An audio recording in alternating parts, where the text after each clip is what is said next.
अगर तुम मनचाहा विवाह करना चाहते हो, अगर तुम चाहते हो कि तुम्हारा पार्टनर तुम्हारे हिसाब का हो, अगर तुम चाहते हो कि तुम्हारे पार्टनर में वो सारी क्वालिटियां हो जो तुम चाहते हो, या तुमने पहले से कोई पार्टनर चुनाव कर रखा है।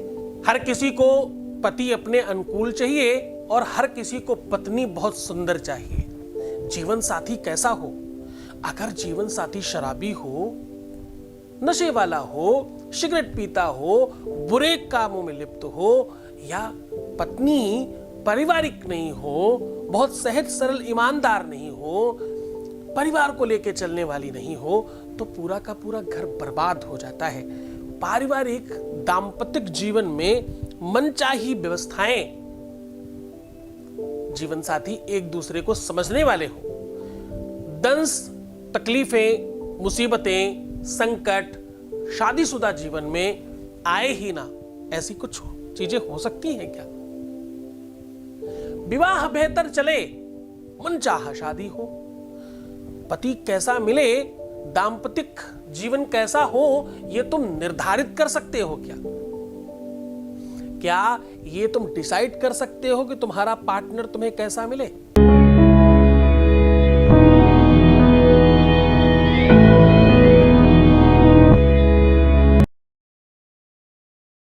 नमस्कार, मैं हूं आचार्य सतीश अवस्थी और आपका बहुत स्वागत करता हूं। आज मैं कह रहा हूं मर्मांकित विवाह, इच्छित विवाह, मनपसंद शादी या शादीशुदा लाइफ को मनपसंद बना लेना।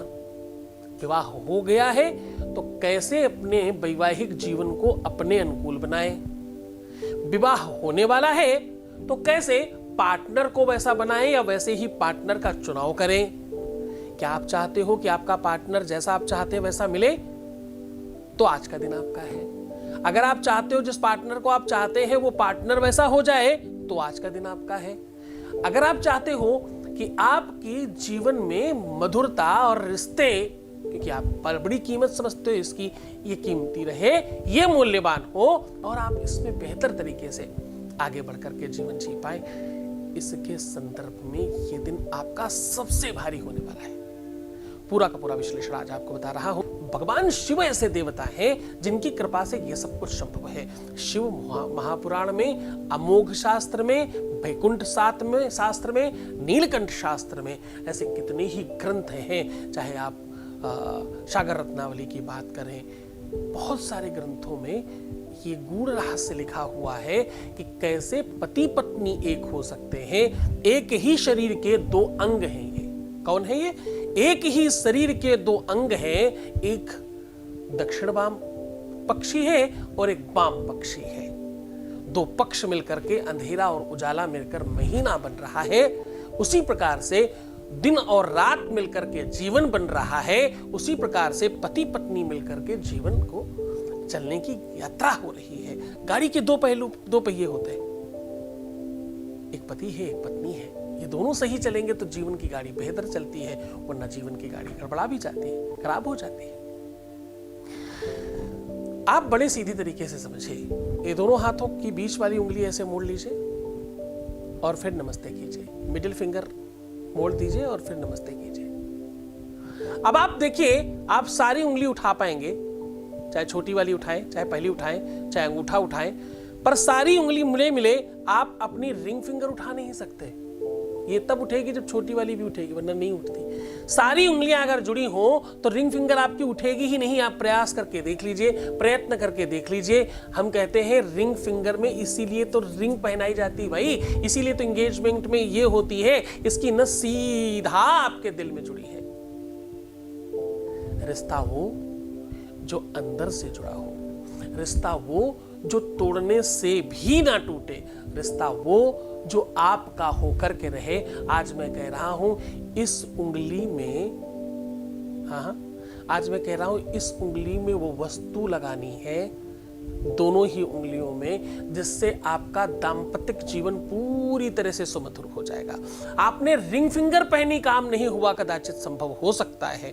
आपने पूजा पाठ में इसी उंगली का सदुपयोग किया हमेशा, ताकि आपका दाम्पत्य जीवन, वैवाहिक जीवन सुखमय हो सके, वो हो सकता है कदाचित आपका काम नहीं आया हो सकता है पूर्व जन्मों के पाप ताप की वजह से आपके जीवन में दुख बहुत बड़े हो सकता है ये संभावनाएं हैं कि आपने भरसक प्रयत्न किए, मंदिर मस्जिद गुरुद्वारे हर दरवाजे पे जाकर दस्तक दी, फिर भी आपका काम नहीं हुआ। ये संभावनाएं हो सकती हैं, लेकिन आज ये वस्तु अगर आपने इस उंगली में लगा दिया तो आपका काम 100% होगा, ऐसा वेद और शास्त्र कहते हैं। आपको भगवान शिवलिंग के ऊपर, कोई भी शिवलिंग आपको मिल जाए घर में, उसके ऊपर एक छोटी सी कटोरी में, छोटा थोड़ा सा 2 चम्मच 10 चम्मच भी चलेगा, दूध से भगवान शिव को स्नान करा दीजिए।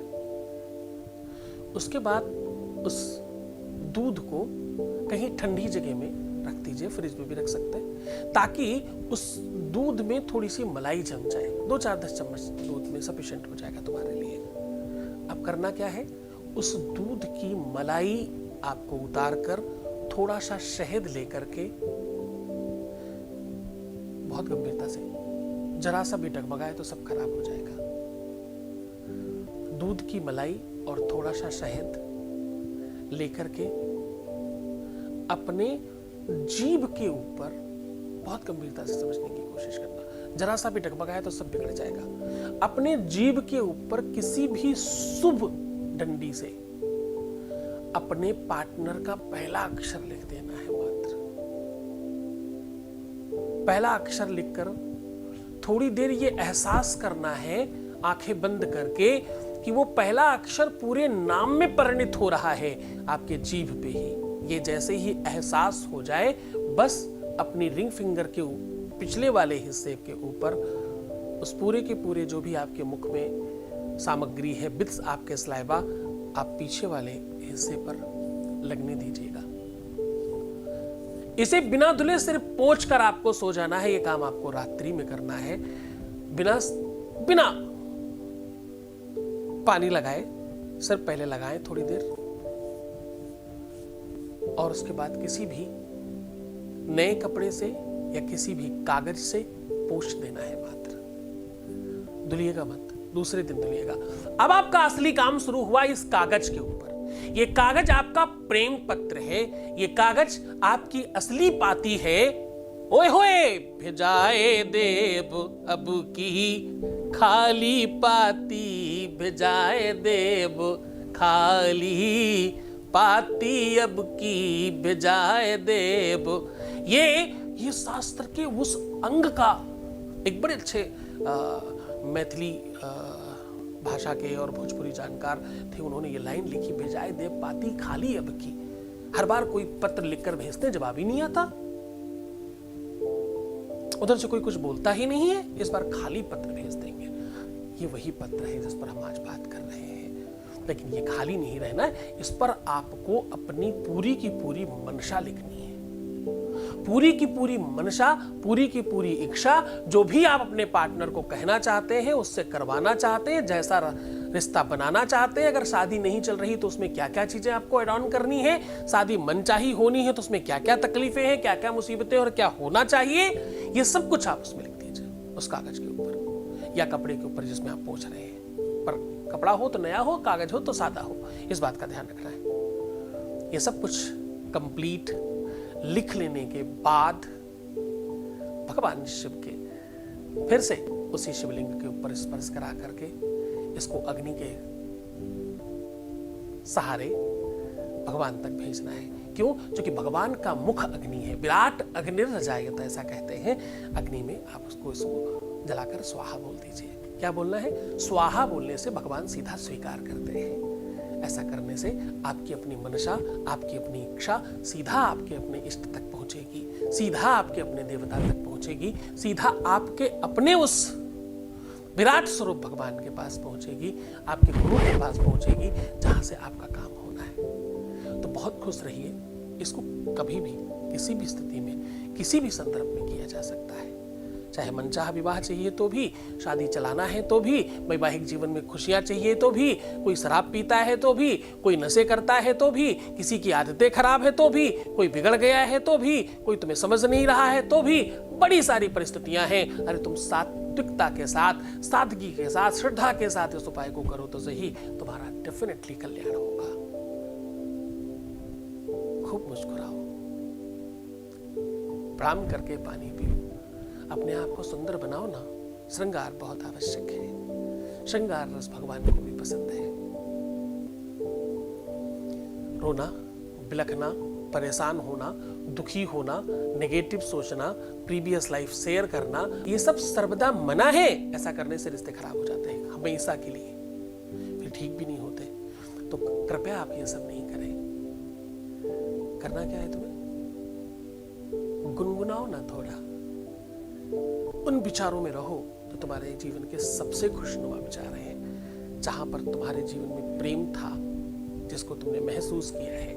इसीलिए तो रोज कहता हूं कि छोड़कर जा रहा हूं तुम्हें उन गलियों में, उन पगडंडियों में, उन ख्यालों में, उन विचारों में जहां सिर्फ और सिर्फ प्रेम है। ओम नमः शिवाय।